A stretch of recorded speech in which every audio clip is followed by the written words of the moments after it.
Well, it has been a while. We are back for another episode of USI.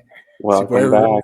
Welcome back, guys. It's your boy Rich, Eagle-Eyed Football, here with my amazing co-host, Santiago. How you doing? I am doing well. How about yourself? I am good. I am tired, but I am good. Yep, teaching life has started back in the UK, but we're still here producing content for you. And it's 11:30 at night here. Yeah, I was going to say definitely a special shout out to Rich for staying up a little bit later than usual. This is it. To be honest, it's a sacrifice I had to make to be able to do these shows with Santiago, make sure it fits around his schedule more so than mine. And it's an honor because I've just been learning so much about American sports, and obviously just love talking about it, to be fair. So absolutely appreciate that, Santiago. No, of course, and I like I said, it's one of those things that sometimes, sacrifices are made. Our first stream, I think I was up at 4 a.m. So sometimes we just got to figure out. Yes, you were. So thank you again for that as well. To be fair, So as per usual, guys, as you see this recording, just like, share, subscribe to Eagle-Eyed Football. We should have some amazing breaking news for you, hopefully sooner than later. Absolutely. But we won't go into that just yet. But it's big news, which I just heard about an hour ago. But yeah, I'm really excited about this. Really excited. So let's get into it. Actually, there's a lot to talk about. There is a lot. The first thing we're going to talk about, we're going to review parts of the week one of the college football season, which obviously kicked off last week. There was a week 0, which confused the living daylights out. Yeah. So I guess for those that might not know, week 0 of college football is essentially it's like the starting opening weekend, but it's only a few games now. The majority of all the teams played this past weekend, which was actually week 1, and so it's a little confusing. So I guess it's sort of like week 1.5. Fair dues. And I'm going to start on my team. My team that I've like so college football I've only ever watched, and I said to myself, I'm going to make the effort to pick a team, and maybe that would help me follow the game a bit better and such. So I would like to officially say that I am now a supporter of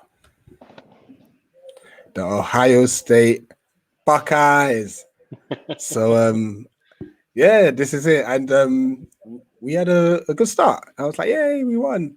Such beating Minnesota 45-31.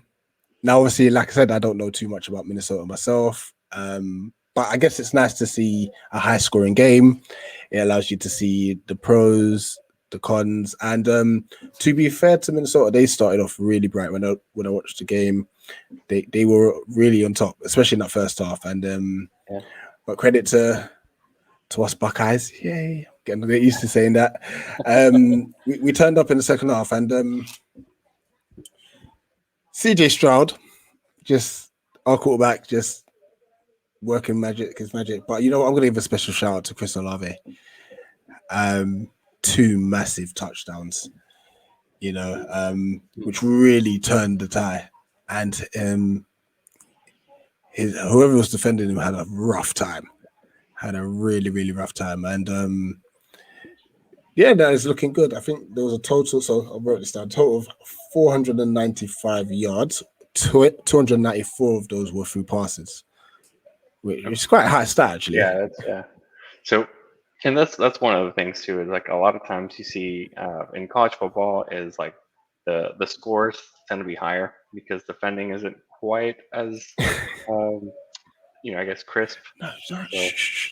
Just credit the offense. Don't blame the defense. Credit the offense.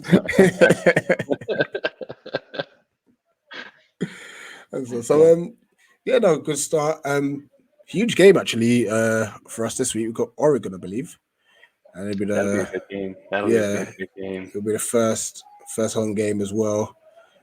Funny enough, well, I'm going to speak about home game attendances actually, because there was one video I saw which was outrageous, Okay. but it was just like wow. So yeah, win for Ohio State. They're ranked number 4. Um, so long may that continue. Let's talk about your boys. Oh, yeah. So Baylor Bears, as some of you guys might know, the so Baylor, we played Texas State this past weekend. It was I guess sort of like an away game, um, and it was kind of a little bit boring game. If I can admit. Um, but there's a couple things around the game that were a little controversial. There was a touchdown that wasn't ruled a touchdown for Baylor. If you go ahead and see some of the replays, um, the broadcast left a lot to be desired for. Um, You know what? When I was watching that back, because I made a conscious effort to go and look out for your results as well, because I knew you're a big Baylor fan, and I was like, I can't see where this play ends. What's going on? I will say credit or shout out to the Texas State team for going ahead and because I know that they publicly apologized for it. I think they had some sort of technical difficulties. But yeah, I mean, there was certain things that were the audio was like trying to listen to an old time radio station. Um, the the score was not right some of the time. I think I actually may have sent you guys a couple memes on that because the score was like 15-18, which that wasn't even the correct score. There was one thing I saw actually. There was a picture that got sent out, and it said "Enter header here" or something. So clearly, the actual Yeah, clearly the overlays weren't even filled out as well, which is like unbelievable, yeah, yeah. unbelievable. But I guess the best way of summing up the visual of the Baylor Texas game was this. Shout out to all our Madden fans from like back in the day. Like This is like original Nintendo, like 1995. literally, this is how the footage was. Absolutely. And and the worst part about it was that besides the footage, I guess the quality being poor, the football itself was a little bit boring. The Would you say that's what annoyed you the most, or would you say the quality of the picture was more annoying, or was it the game? Was it how you played? so I think I could have gotten past the poor quality of the video, right? Because technology happens. Yeah, Um, but to me, as a Baylor fan, and Baylor has not always been a powerhouse, but certainly in the last 10 years, they've won two Big 12 titles. They almost went into the college football playoffs, um, and they've had some transitions. They've had some unfortunate scandals and things of that not. Um, but this team, I sort of expected a little bit more out of them. I'm hoping maybe it's just first week jitters, or it's kicking off the rust from just having a poor season prior to. Um, but I mean, this is a team that not even 2 years ago beat Vanderbilt in Big Bowl and beat them, and it was a good game. So not in it was a little bit of mixed bag. They did well, but I'm kind of concerned because Texas State, that they were a heavy favorite against Texas State. So I will say I sort of expected a win. I know you should never expect a win, but Yeah. um, it was a tougher game than I thought. And the score looks a little bit more favorable. I think Texas State messed up a safety at the end, so it really was just a one Mm, touchdown game, 27-20. So yeah. I mean, I'm just trying to look through some of the results from week one. It doesn't look like there's many surprises. We'll come to the UCLA one because that one was a surprise, uh, if memory serves me right. But you had Alabama just thrashing Miami. yeah, Um, and does that the thing about that is like it makes you wonder. There's a couple of those ranked games that are like, were they really the number 14 football program? yeah. Uh, Oh, yeah, that's true. Yeah, because Alabama obviously number one. it Um, was that Oklahoma, close games against Tulane, actually. yeah, yeah. Have I Um, pronounced that right? Is that Tulane or Tulane? yeah, it's Tulane. Tulane, okay. Yeah, Gotcha. yeah. Credit on the pronunciations. I'm trying. Clemson losing to Georgia. That was You always going to know, be a good game. yeah. Texas A&M thrashing Kent State.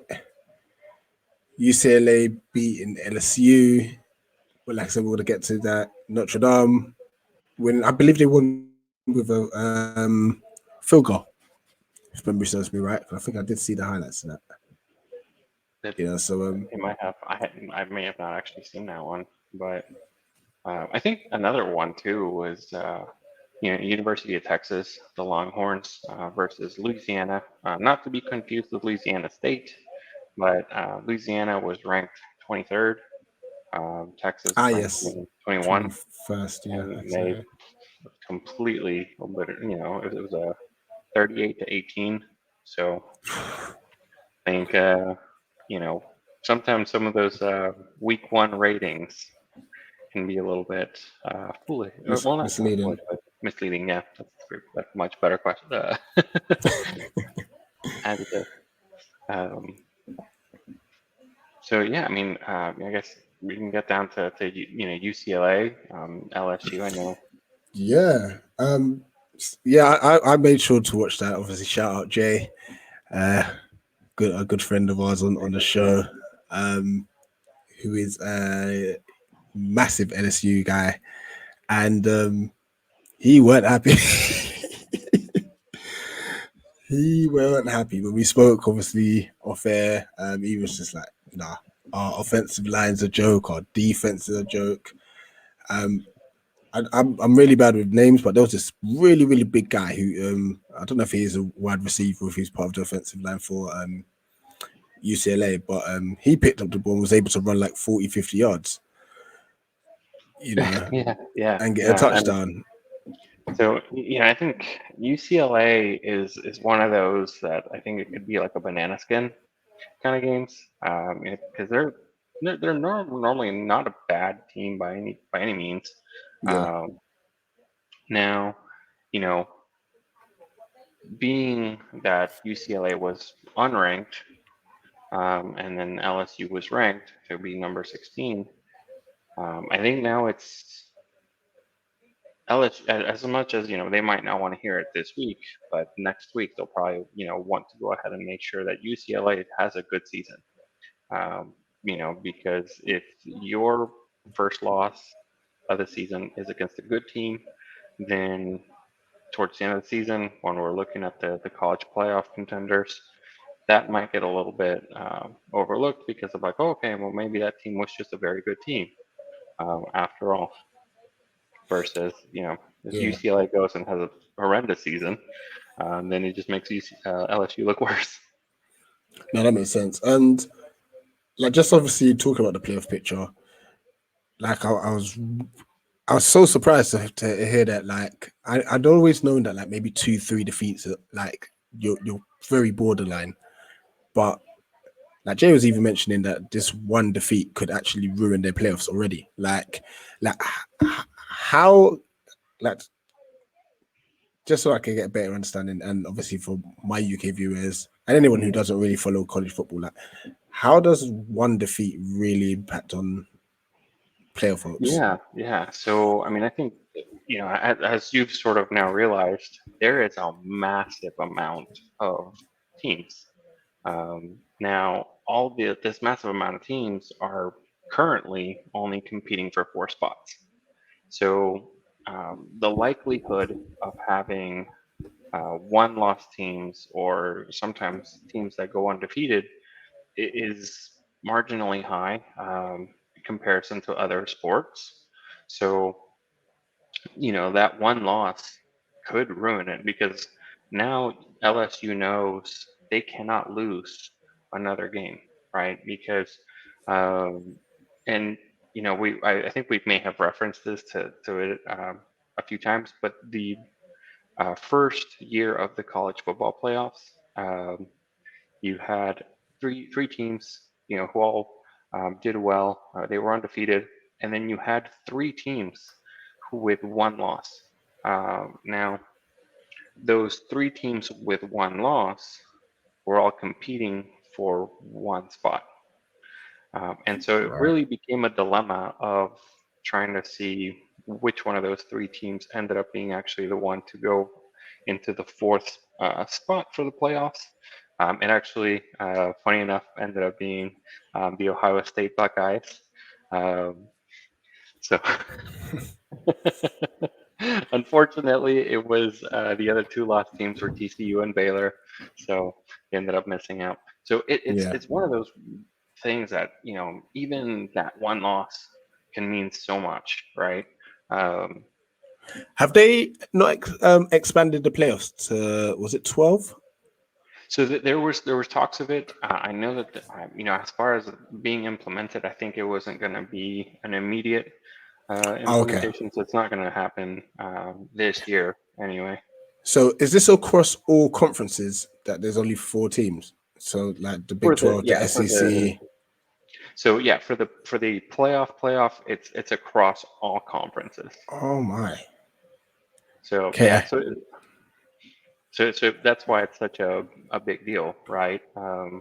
And that's why LSU fans will want to make sure UCLA or hope that UCLA has a great season. That way, that loss doesn't look that bad. Um, Right. when looking at all across the schedule there. Now, I will say too, during week 1 or week 2. Um, a lot of schools will play, other schools outside of their conference. And now these are schools that you schedule, plan to play ahead of time. So sometimes they will be schools that you would be favored against, right? So I mentioned Texas State and Baylor. Um, essentially they booked that deal to play each other, but outside of their conferences. And uh, whenever that deal was made, it could have been a more favorable matchup for Texas State or Baylor. So it just Right. kind of depends over the years, because these deals are done usually a couple of years in advance. Okay, cool. All right. We're just gonna talk about any specific highlights that and then we'll preview week 2 real quick. So just obviously watching some of the highlights. Jason Corbin had a 90-yard run. Forgot who he played for.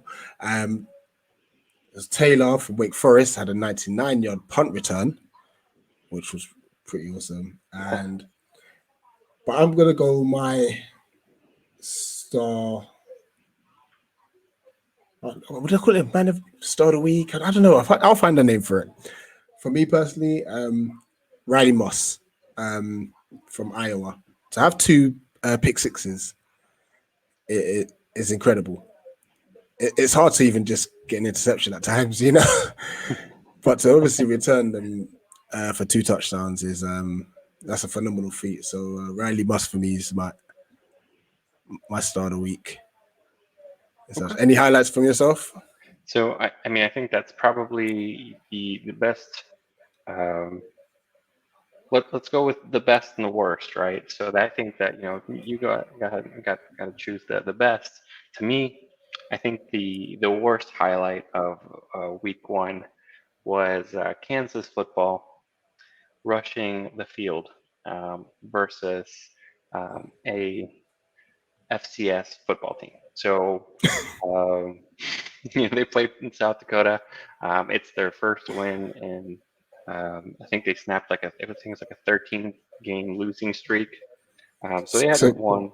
Kansas had a 13-game losing streak. Correct. Yeah. Right. That's probably why they stormed the field. Now, like, and the reason this is hilarious, and the reason why I put it as the sort of the worst of the week, is because so for those of you that may not watch American football or college football, if you're familiar with the Premier League systems, European football systems, that would be like a Premier League team rushing the field against Southend United. I don't know. So it's obviously like in a lower division league, and so of course folks definitely happy for Kansas, but at the same time it's a little humorous. So go Jayhawks. Well, speaking of speaking of Kansas, let's look at the week two because they've actually got Coastal Carolina. How are they good? Is this going to be another pitch storming? So Coastal Carolina is ranked number 17. So I don't know if there will be much storming. Now, if they win, then absolutely, by all means, that will be And the it win. It will be justified as well. Absolutely. Gotcha. Yeah, just looking at I've got some of the games up. So, like I said, we're facing Oregon, which I think will be a very good game. It's at 5 p.m. I believe this is UK time as well, which makes me happy. 11 a.m. here. I haven't. There's an opportunity I can watch this one. I mean, I've got a few weddings coming up over the next couple of weekends, so I'm gonna have to be very selective with. No, totally understand. And How sometimes weddings you can't get out of. I'll find a way. Speaking of weddings, I actually do want to make a little bit of a shout out. So one of he's been a guest on the show before, but Josh is actually going to be getting married. Awesome. Yeah, and his wedding, he's a big University of Texas fan. His wedding lands the same day that Baylor placed UT. And so we just jokingly said that he's just going to sit there at his wedding just watching the game. All right, question. Who picked the date? I believe it was either him or his wife, probably. That's tough. I don't know. I don't think he realized the schedule, but we At the thought time, it was funny. Yeah. So I'm assuming on that day there's going to be a massive TV screen nearby. After all the speeches are done, it's going. Where's Josh gone? But seriously, Josh, congratulations on your upcoming wedding. Hope you have a blast, mate. Absolutely. And most importantly, enjoy married life and stuff. I guess a lot of people see the excitement of a wedding day, but there's a lot to it. There's a lot to a marriage. There's a lot to marriage, but I wish you all the best, absolutely. And just for that day, I hope you UT get the win as well. It'll just for everyone. To say it, but he's got to have his day, otherwise he's going to be quite grumpy on his day. Anybody? Yeah. That's why I said it pains me to say it, but I'm gonna have to, put my hands up on this one. Please do. Other big games. So we've got Texas A&M. They got Colorado. Whether that's a big game, I know Texas are quite a decent side.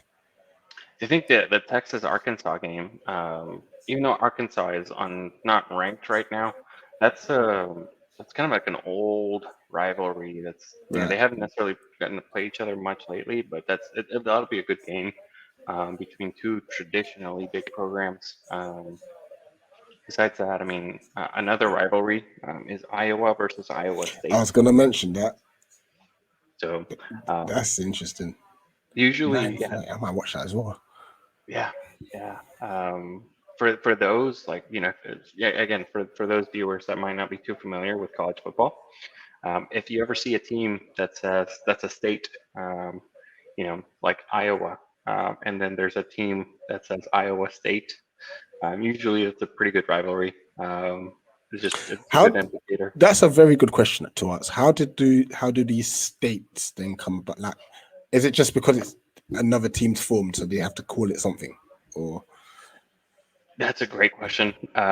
So, I mean, pretty much universities are founded, and then, um, you have different university systems sometimes.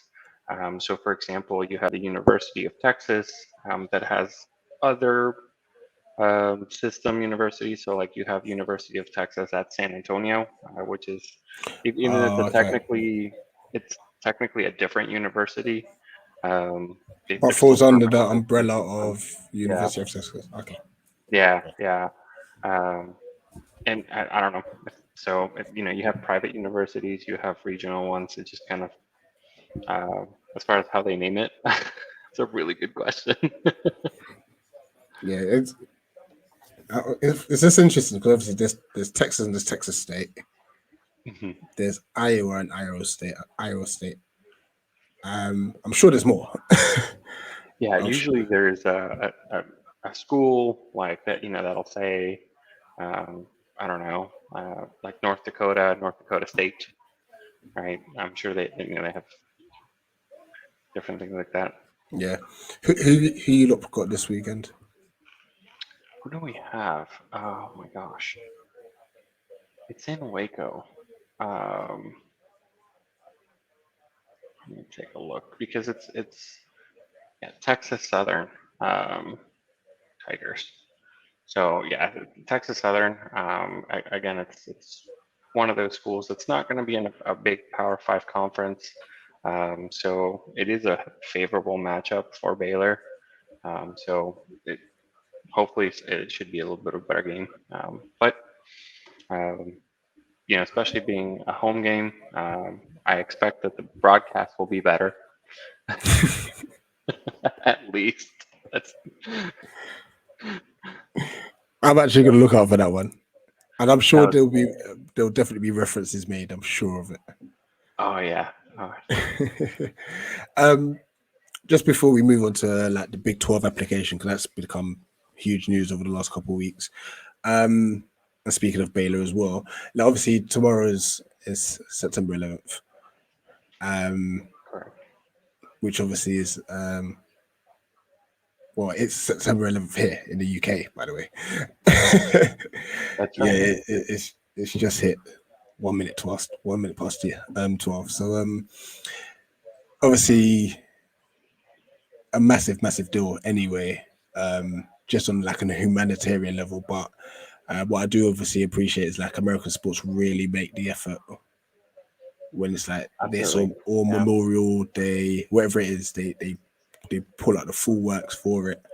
Um, so it's obviously going to be a very emotional weekend across the nation, and what better way than, and I'm sure there's other clubs doing it, but obviously thanks for sharing this with me. Like Baylor,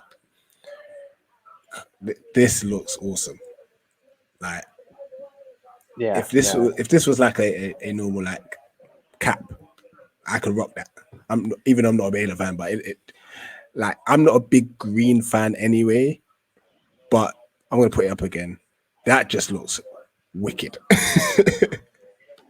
Yeah. Yeah. No, it looks nice, and of course, do the best to honor those folks who, unfortunately, were victims of that accident, or not accident, but that attack, Yeah, um, and everything. Now, So yeah, I mean, it is an emotional thing. I know that it's been 20 years since then. Jeez, it has been, isn't I it? know, I know, it's crazy.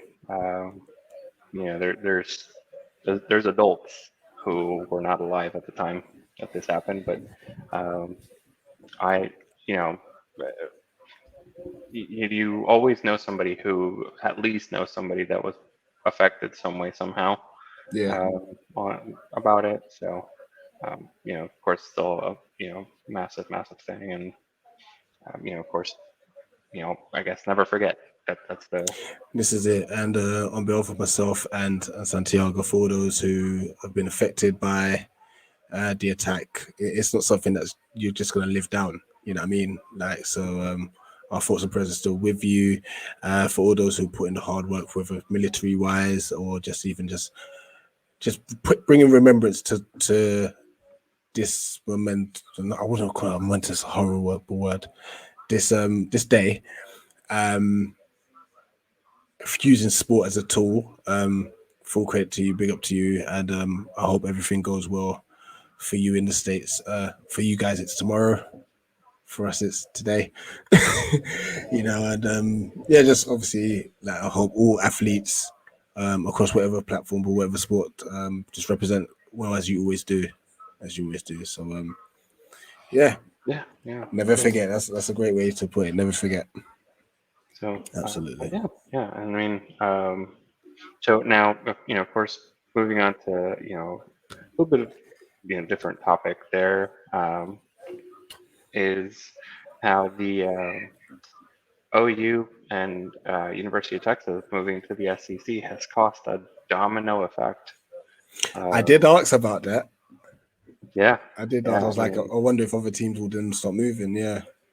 and then so it was actually confirmed earlier today. So news hot off the press was that the Big 12 did add 4 teams. I actually, um, funny enough, I got an email, and that's how I found out because these were considered to be rumors. What yesterday or the day Yeah. before? And next thing it's confirmed. They've been signed. So the Big 12 is so right now the Big 12 is a 10-team conference. So it's not truly the Big 12. Um, Soon it will be. So they ended up adding University of Central Florida, also known as UCF, which, by the way, has the largest alumni base in the country. So it's a massive school population-wise. You have University of Cincinnati, the University of Houston, and then you have Brigham Young University, which is in Utah, which will be a cool. So now the Big 12, it used to be regionally along the middle of the country, except for West Virginia. Now we're going to have Cincinnati, UCF, and then we're going to expand west as well to Utah. So it'll be a um, pretty cool road games, I will say. Yeah. Have these moves, obviously, with what do you call it, Ohio, uh, no, Oklahoma, sorry, and Texas move into the SEC. Have they already come into effect, or is it due to come into effect? Yeah, that's a great question. So they're due to come into effect. It all boils down to TV rights. So the TV rights are supposed to expire, and they were supposed to do it 2025. Okay, Now, more than likely, UT and OU will probably move earlier. That's what I've heard anyway, that they'll end up just taking some of the fine as far as like the TV broadcasting rights. They'll just pay a fine and then move to the SEC earlier than that. gotcha. So, yeah, yeah, yeah. So it's, um, and like I said, the announcement for these other 4 universities was to complete by 2025 as well. I think to sort of align with those things, but you never know. Oh, sorry. um, I don't know what else to ask about that then. I guess money's going to play a massive factor. Yeah. Because obviously, if it's TV rights, it's $1 billion sort of. Well, and I think the biggest thing too was when that announcement happened, UT, OU leaving, those were the two biggest name schools from the Big 12. So it left the conference in sort of this unknown frenzy of whether it was just going to disband or if they were going to add anybody or so there was all these Right. different conversations going on at once, um, and just a lot of confusion, a lot of um, questions around what was going to happen, and I think ultimately those four schools are good schools. Like they have solid sports programs. They're good schools themselves academically. So they're on that end. I think it's a quality addition. Cincinnati and Kansas can have a good basketball rivalry. BYU being a religious based school. I've heard some tweets already. Baylor and TCU also being religious based. You'll have the Holy War. That's what they named the potentially new rivalry. So I think it'll be good, some good additions. The tailgating will be extremely fun then, I guess. Right. Moving on to, and I'm very excited about this. The NFL is back. Absolutely. NFL is back, and it is back with a bang. Now, I'm going to put my hand up and say, listen, I expected the Cowboys to get battered. They have just been going through problems over problems over problems the last couple of seasons. What a game this was. What a game Yeah. this was. Yes, it was. I think the Cowboys, unless you're a diehard Cowboys fan, I think that those Cowboys surprised everybody. Um, because I didn't expect it to be completely one-sided, but I expected the Buccaneers to be dominant. So, but yeah, I mean, it went what pretty much went down to the wire. Like, Literally down to wire, which we'll definitely get into because that wire had controversy. So, but I mean, that he did his thing. That first yes, did he his did. thing. The one that surprised me was Zeke, someone Well, who came into the league and he blew up. Like mhm. he was quiet. He was, yeah. So, Zeke. Now, the way that it's set up, I think the run wasn't favorable against the Buccaneers. So, um, unfortunately, it kind of makes sense. Yeah, I will self-admittedly say I have Zeke as one of my running backs in fantasy football. So, this is why you're excusing him. so But you know what? To be fair to the Cowboys, then if it's a case where the running game was completely like locked off just because of the whole setup, and they had to solely rely on Dak to be within, was it 2 points? They've yeah, done a very good job. And you know yeah. what? Had their kicker Greg Zerline or Zerline, had he been able to hit the big H, they could have won the game. Like some of his kicks, I was looking at like, huh? Yeah, yeah, absolutely. And there's a reason Cowboys fans call it the Dak attack. So it's just, I mean, he put up some crazy numbers. You have the Yeah, I'm gonna put this up because this is crazy. About like he's been getting a lot of bad press, to be fair, and I think it's more so the expectations at Dallas. But in the last 4 games he's finished, he's 1-3, and just for the viewers that don't know, the number that comes first is the win column. Then it's the loss column, and then if need be, they'll have a tie column, which is rare, but there tends to be a tie column. See, I called it tie and not a draw as well. So I'm trying to get the terminology correct too for the American side of things. But he's thrown for over 400 yards in every one of those games. That's an unbelievable stat. Yeah, that's crazy. I mean, even if you lose, to put up that many yards and lose, that's man, yeah. So I think that does highlight, the Cowboys defense might need a little bit of extra work there, but they should be okay with the quarterback. It's mental. As a Palace fan, I think I can relate to that's Zaha doing all the work and our strikers not putting the ball in the back of the net. Yeah. I mean that's pretty much. So I guess I've heard the term. They're like an apron. It's good up front but got nothing in the back. I like that. So it's crazy. But we've discussed obviously the kicking, which was a joke. Obviously, Brady, him and Gronk have just got that relationship. Antonio Brown just showing up like. Yeah, you wanted to talk AB, like platform's yours. Oh,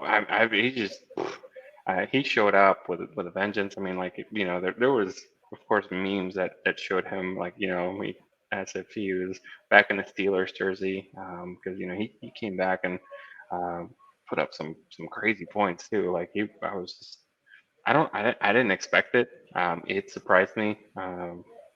But hey, power to them, and I guess that was a good signing after all. Yeah, if memory serves me right, he did go through a little bit of a rough patch. I think there was clubs that didn't even want him. I don't know if it was to do with money or attitude, but there was a major issue at one stage. And I think he then ended up at, I believe it's Miami. I'll probably have to double check.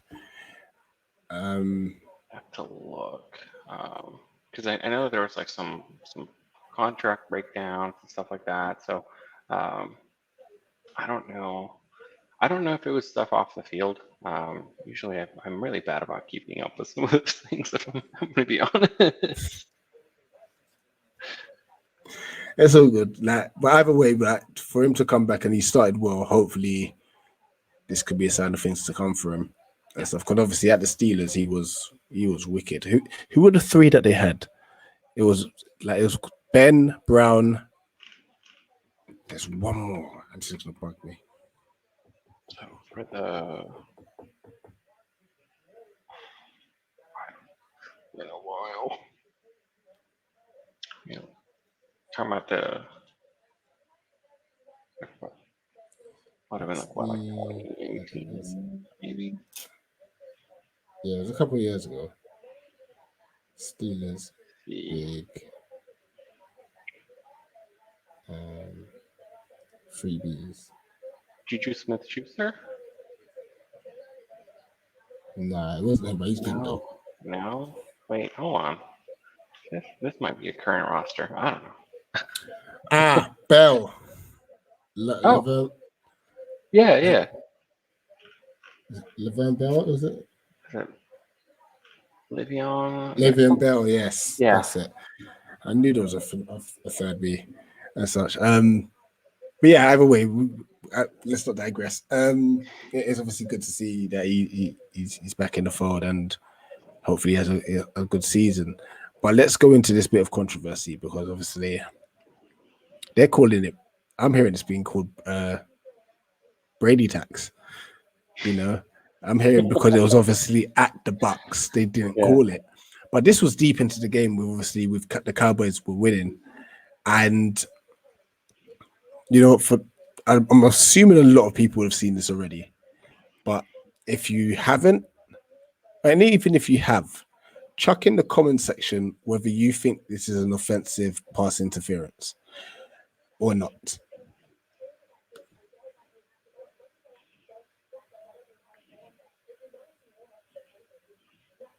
Let me run that back to you again. Let's get it And again. this is late in the game. Um, and to put a bit more context, the Bucks just needed a field goal. So even have a look at the field and like the markings, you might even be able to see the position. This was a huge play.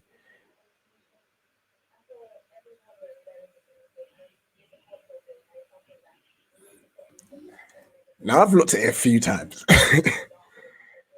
and it looks a foul every time I see it. So you know what this gives me? It kind of throws me back. I don't know if you've seen it or if you remember. There was a very famous um, Cowboys play with another, Des Bryant.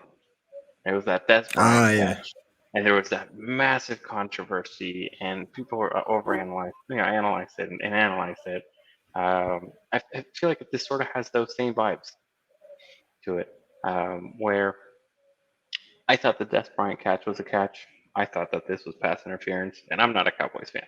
yeah, So, um, on that end, I mean, is it a Brady tax or is it a Cowboys tax? yeah. I'm even surprised to the fact that it wasn't even challenged at any sort. Yeah, I Because mean, you can clearly see like the left arm is just used as leverage.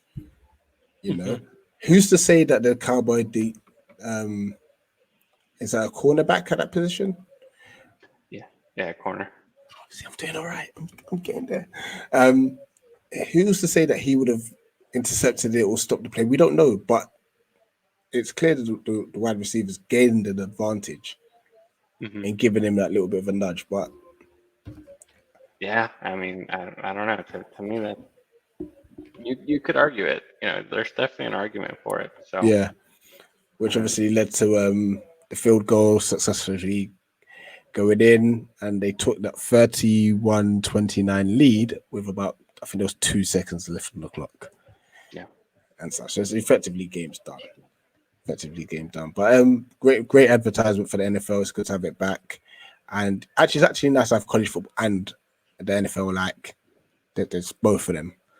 So there's a lot of football to watch Mhm. this season. So now looking forward to it. Absolutely looking forward to it. I think we might have one more topic. We have. We've done well today. We've done well. Now, I'll let you lead on this. This is your passion. This is your baby. Absolutely. So um, you know, for those American viewers now, I'll flip it back. Um, the soccer or football transfer window. Don't ever call it soccer. You have to address the American viewers too. See, draw The and tie I can live with. all right, sorry. So the proper football or Thank you. footy uh, transfer window was shut very recently. Shut at the end of August.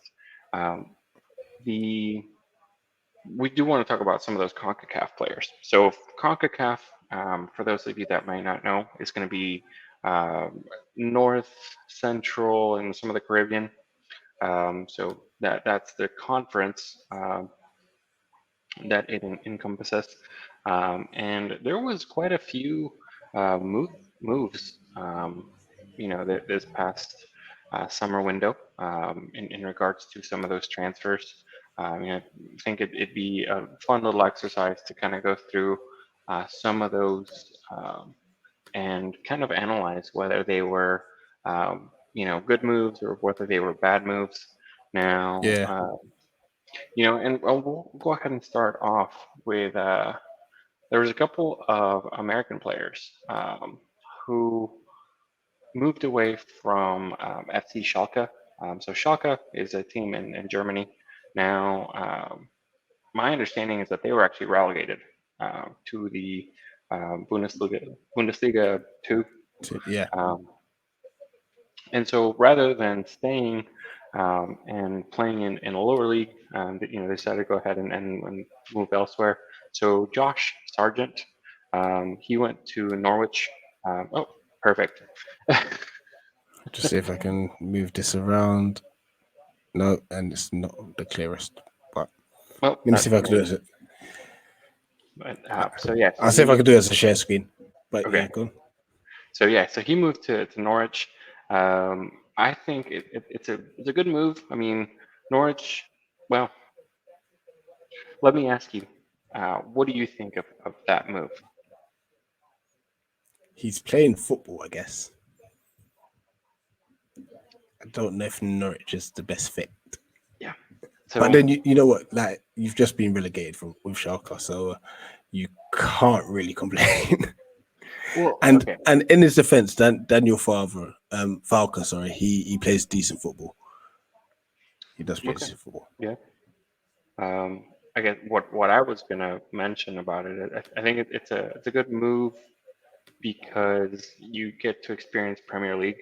You get to possibly play.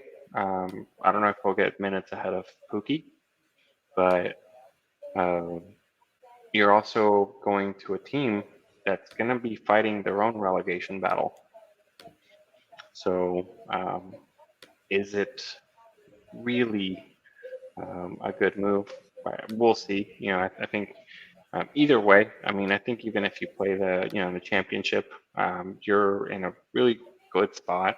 Um, I think that even as a foreigner, I think that the championship I think is actually kind of like an underrated league because you have a lot of players there who are Premier League quality in there. They just maybe are at the perhaps the wrong club or just haven't necessarily been promoted yet. Yeah. Um, the other one is Matthew Hoppe. Uh, again, left Schalke to Mallorca for that. Um, I don't think I know too much about this team to know whether it's a good move or not. Um, Mallorca back in the day when they had like Samieto and stuff were a very strong outfit. They've been relegated a few times since then. Finances obviously dipped. So they're kind of, I'd say Norwich is even the stronger side than Mallorca, in my opinion. okay. Yeah, I mean, to me, it's just kind of like it seemed like a very meh signing. But hey, again, if you're leading a team and that's been relegated, you have some limited options Yeah, uh, now. The other one, Leon Bailey. I think this is a fantastic move from Bayern Leverkusen to Aston Villa. Um,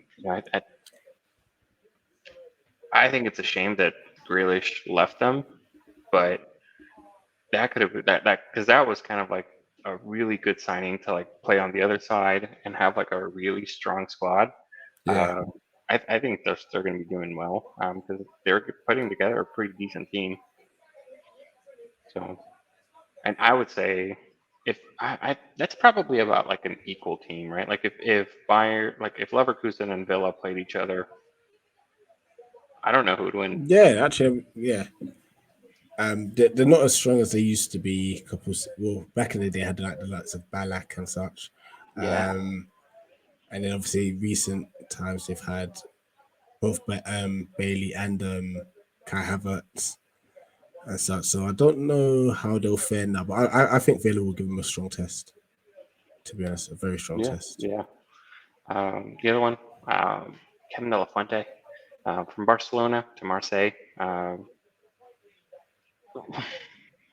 Barcelona is kind of an interesting one. I don't think there is the appeal to it there once was because they're having so many financial issues. Messi left. Yeah, I know Serginho Dest is still there, and um, he's probably going to get some more playing time because um, you know, the, the other they sold somebody else who was his competition. So now he has a sort of like a free pass. Um, Emerson Real. Did he come from Barcelona or was it Real Madrid? No, it's from Real I think Madrid. he was Emerson. He's gone to Spurs. I think he was Real Madrid actually. So Was he? And Barcelona also let their left back go to. It was their left back. So because that's what I This was is saying. going to annoy me. Hold on a sec. The Did he go to Wolves? Can I know Trincao went to Wolves? see, So let's see what's on the departures. go to the transfer market.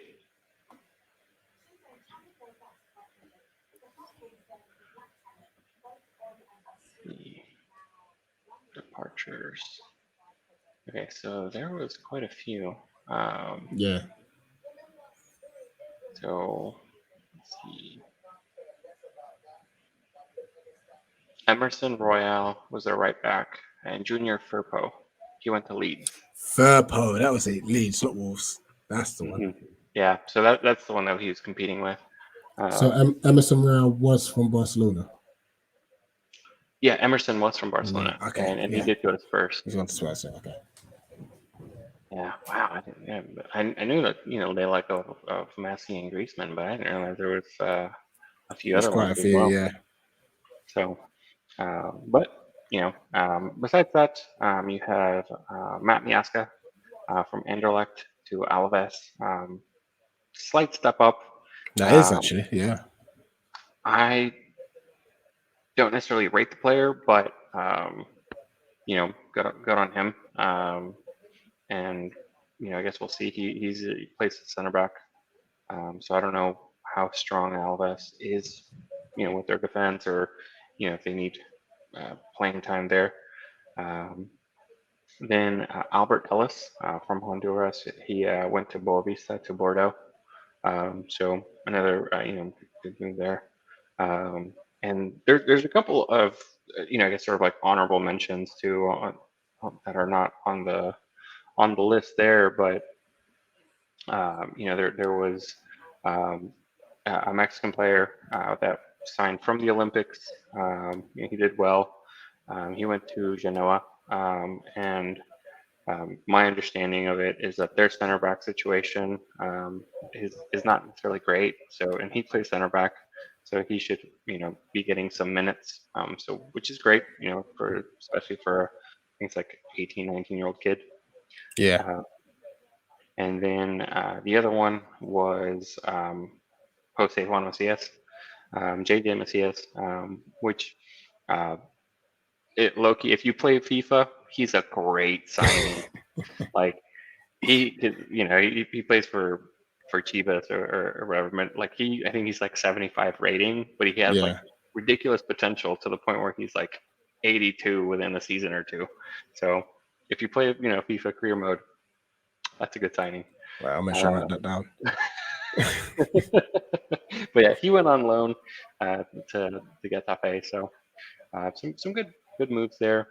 It's always exciting to see some Concacaf players, see what they're doing in Europe, and I think that naturally is going to bring up the level across the world up, right? You think of players like Pulisic or Yeah. Jimenez that Jimenez and you such. know Yeah.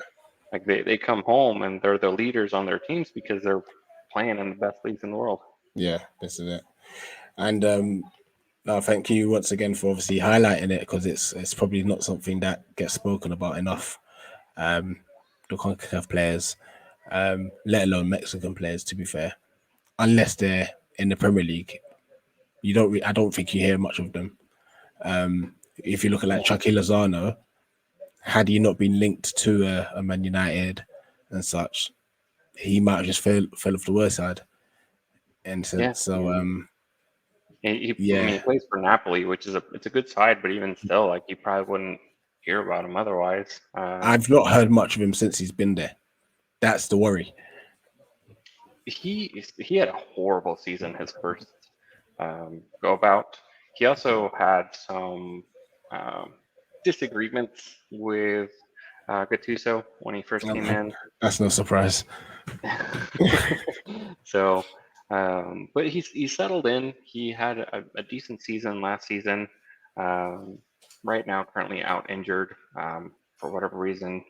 Both of the um, I think I would say, dare I say, the best Mexican players. I've had some pretty bad head injuries, so that's just kind of but yeah, I mean, I guess it's sort of interesting because like there's other players that I personally keep track of because they're from the homeland. Yeah. Uh, that I'm sure other folks probably either don't know much about or I don't know, like for example, like you have like Hector Herrera, who plays at Atletico. I don't know if you ever heard that name. Yeah, I know. Um, hey, what's his face? Jesus Corona, Yeah. plays at Porto. Just random, yeah, I don't know. There was But one that plays for Common Rich. Who's the team that you played, you as in Man United played in the Europa League? And they play in Spain, they wear red and white. Granada. I think you've got there's a Mexican centre midfielder, I believe. yeah.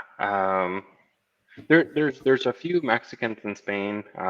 There's a couple in Sevilla, Granada, Getafe, or is it Getafe? I don't know.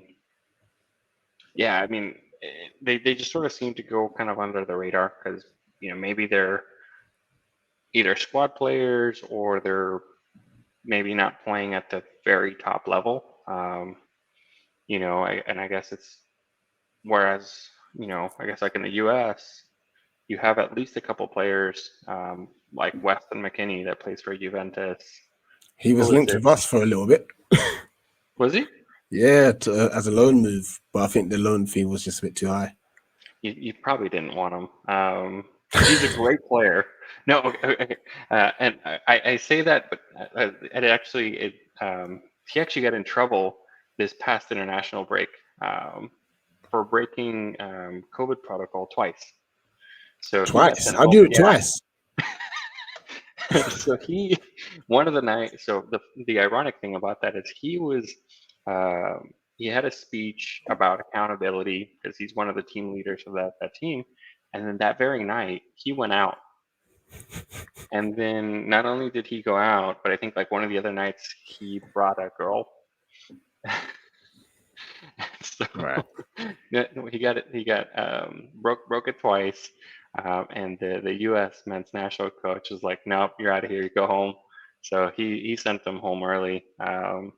And the Juventus coach, I agree. yeah, he mentioned something. I don't think it was really talked about a lot, but he said something about his off-field antics. Right. So I'm like, still young players. It's just kind of one of those things where we make mistakes, right? But so hopefully he learns from it. Yeah. But I guess there's a reason he probably was looking to be loaned out. This is it. Well, like I said, I hope that there's a bit more exposure for CONCACAF players. You can see how good it can be if you look at back in the day where we've had like the Chicharitos and stuff. And you now got like Pulisic. So there's hope for CONCACAF players. They're getting themselves around and such. And obviously, personally for you'd hope to see more Mexican players being able to come over specifically to Europe and such. Because that could only benefit the national side. So fingers crossed for you guys on that. Fingers crossed. Yeah, absolutely. I think it'll be interesting. I think it's the more you see it, or maybe if they have a good run at the World Cup, you might see it. You know what I mean? Like that always seems to be a thing for some reason. Yeah, this is it. Well, that brings us to the end. I knew we had a lot to talk about. Even if we didn't, I knew that we would spend an hour talking about it.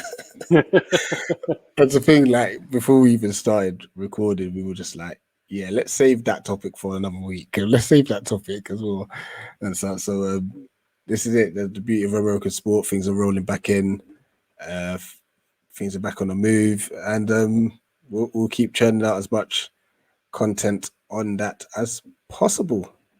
Absolutely. So, Santiago, pleasure as always. pleasure is all mine. Thank you for staying up a little bit late. I know that you had probably a long week. Definitely a long week. Got a long weekend coming up as well. I'll be up in 7 hours to get ready to go to Wembley for a wedding. So yeah, fun times. Knowing me, I'll probably end up just staying up, just watching something now. It just gets to a stage where I can't be asked. It's all my fault. Listen, don't have any sympathy for me. I bring this on myself. This might be the most American thing I think I've ever asked you. I God, thought Wembley was a stadium. it's an area too. It's an area too. Wow. Okay. Yeah. Today I learned. But yeah, there is Wembley Stadium, yeah. Home of English football and such, but that is in the area of Wembley. So yeah, I best get to my bed and such. All right. And it's all right for you. You can just put your feet up and chill. It's what, is it 7 o'clock at your side? Yeah. 8 o'clock? Yeah. 6:38. Oh gosh. I hate you. Guys, like, share, subscribe to Eagle Eye Football. This was another episode of USI. It's a pleasure to be able to do this for you guys. And hopefully we'll have that breaking news for you sooner rather than later and such. So look out for that. Big up to all of you and appreciate. Oh yeah, like, and also your comments. Add your comments to the show, to the anything that we've discussed, anything that you want to bring up. We will interact in the comments as well, and I can interact on Santiago's behalf as well. So yeah, please drop your comments in the comment section. Absolutely. I've done talking. I need to go. Night. Share, subscribe, click the button. Yes, do all of that, please. I'm tired. See you later, guys. Bye.